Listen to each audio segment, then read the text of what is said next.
কথায় আছে মাছে ভাতে বাঙালি, পাতে এক টুকরো ইলিশ পড়লেই খুশি। এবার মাছে ভাতে বাঙালির পাতে পড়তে চলেছে ইলিশ। মরশুমের শুরুতেই ডায়মন্ড হারবার নগেন্দ্র বাজারে ঢুকলো ৩ টন ইলিশ। ২ মাস ফিশিং বন্ধ থাকার পর ১৫ই জুন গভীর সমুদ্রে মাছ ধরতে যান মৎস্যজীবীরা। শুক্রবার ডায়মন্ড হারবার নগেন্দ্র বাজারে মাছ আড়তে প্রায় ৩ টন ইলিশ ঢুকেছে বলে জানানো হয় নগেন্দ্র বাজার মৎস্য আড়তদার সমিতির পক্ষ থেকে। পাশাপাশি মৎস্য আড়তদার সমিতির সম্পাদক জগন্নাথ সরকার বলেন, মরশুমের শুরুতেই জালে ইলিশ দেখা দিয়েছে। পরিমাণে কম হলেও ইলিশের সাইজ বেশ বড়। ২ মাস মাছ ধরা বন্ধ থাকার কারণে ভালো সাইজের ইলিশ ধরা পড়েছে। তবে অন্যান্য বছরের থেকে এবছরে জালে ইলিশ পড়বে বলে আশাবাদী মৎস্যজীবী থেকে আড়তদাররা। হ্যাঁ, এই সবে 3 দিন হলো ফিশিং শুরু হয়েছে। আজকে থেকে মোটামুটি ইলিশটা দেখা দিয়েছে, বেশ ভালো সাইজ দেখা দিয়েছে। এই বছর প্রথমেই এত সুন্দর সাইজ 700, 800, 1 কিলো, 1 কিলো 200, 300 এরকম সাইজ হচ্ছে। 500-600 আছে, কিন্তু বিগ সাইজটা বেশি, পরিমাণটা কম। পরিমাণটা হয়তো 10 মণ, 8 মণ, 12 মণ কেউ পর্যায়ে আছে তার সাথে। তো স্টার্টিংটা এরকমই হয় আমাদের। তো আশা করি এবছর বৃষ্টিটা হলে 10-12 দিনের মধ্যে ইলিশটা প্রচুর পরিমাণে দেখা দেবে। মানে কীরকম সাইজের মাছ কীরকম বিক্রি হচ্ছে এখন? এখন তো একটু গরমে তো একটু ঢিলে মাছ তো ওই আছে, বিক্রি হলো 1400, 1200 সাইজ অনুযায়ী। 1 কিলোর উপরে 1400-1500 হচ্ছে। আর 700-800 কিলো 800, 850 এরকম বিক্রি হচ্ছে। প্রথম স্টার্টিং একটু দাম বেশি হবে, একটু চালানি আরম্ভ হয়ে গেলে মাছের দামটা কমে যাবে। এবারে কি ইলিশ উঠবে বলে মনে করছেন? অবশ্যই আমাদের তো সবসময় আশা বাগাঙ্গা আমাদের ইলিশ ঢেলে দেবে, ওই ভরসায় তো আমরা আছি। কি পরিমাণে ইলিশ এসছে এখনো পর্যন্ত?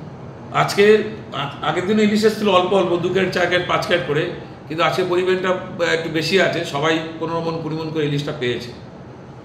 সবাই 15 মণ, 20 মণ করে পেয়েছে। 1 kilo size, 700 size, 600 size, 500 size মোটামুটি পেয়েছে। 15-20 মণ করে পেয়েছে। কত টন এসছে এখনো পর্যন্ত ইলিশ? আজকে বাজারে এসছে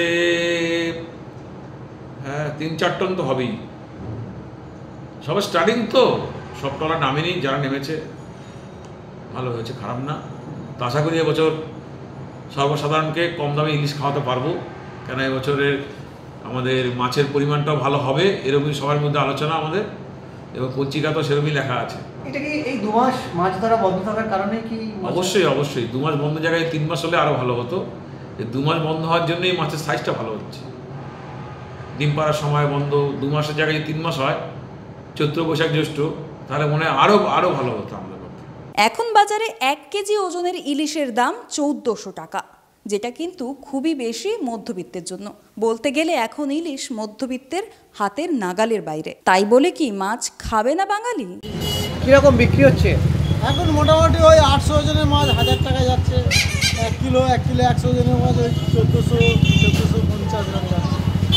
ইলিশ এবারে সাইজের ইলিশ আসছে না? হ্যাঁ, গত বছর যে ছোটো এসেছিল, এবার মোটামুটি সাইজে আছে। ছোটো ইলিশটা খুবই কম। এই তো ফিশিং শুরু হলো, তাতেই কতটা মোটামুটি ভালোই ইলিশ এসছে। এখন প্রথম শুরুতে খুব একটা আসে না, তবে আশা করা যাচ্ছে বেশি আসে। কিন্তু সাইজ ভালো আছে। সাইজ মোটামুটি। দাম কেমন হচ্ছে সাইজ অনুযায়ী? সাইজ অনুযায়ী দাম একটু আছে, কিন্তু তবুও মাছটাকে ফ্রেশ মাছ আছে। 1 কেজি ওজনের মাছের কি দাম আছে? 1 কিলো ওজনের মাছ ওই 1300-1400 টাকা যাচ্ছে। কিছুদিন আগেই কেটেছে জামাই ষষ্ঠী। জামাইয়ের পাতে ইলিশ সবাই ঠিক তুলে দিতে পারেননি এই দামের জন্য। তবে এবার জালে ভুরি ভুরি ইলিশ দেখে আশাবাদী মৎস্যজীবী থেকে শুরু করে আড়তদাররা। এবার আশা করা যাচ্ছে যে সকল ধরনের বাঙালির পাতে এবার পড়তে চলেছে ইলিশ। Bureau report, digital Khaborilal Bangla. Digital Khaborilal, খবর আপনাদের, নজর আমাদের।